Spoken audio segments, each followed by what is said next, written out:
Welcome!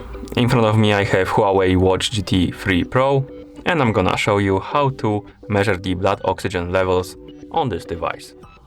Before we start, a quick disclaimer. If you want to get the most accurate results of your measurements, make sure to put your watch on your wrist, secure it tightly so it doesn't move around, and while you're measuring your blood oxygen levels, try not to move too much. I'm just gonna put my finger on the sensor right here on the back of the watch, but because of that, my results might be not too accurate. Okay, so let's continue with the measurements. First thing you will need to do is to wake up the screen on your watch. Then you can do it by pressing the crown button.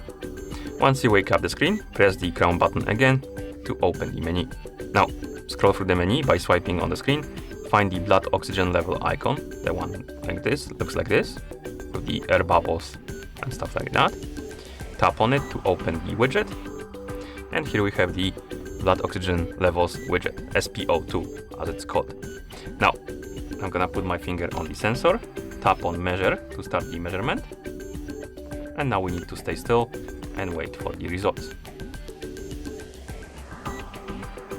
And here we have our results. If you want, you can tap on test again to measure it again. You can also swipe on the screen to access the information about the automatic SpO2.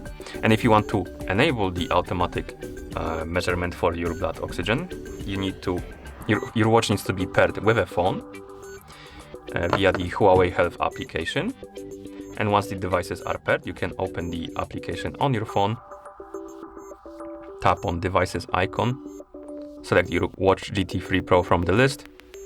Here you can scroll down, find the option called Health Monitoring, tap on it, and right here we have automatic SpO2. Tap on it, and right here we can enable it by tapping the switch.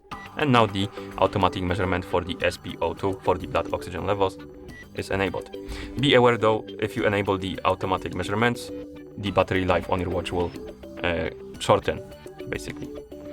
We can also enable the low SpO2 alert. So if you're scared of having a low blood oxygen levels, you can select one of the thresholds, and if you reach it or go below it, the watch will inform you about that. So if you select one of the levels, tap on OK, it's gonna be enabled. Okay, I'm just gonna disable this now and close the app. But that's how you enable the automatic blood oxygen levels monitoring. And that's how you measure the blood oxygen levels on this watch. Thank you for watching.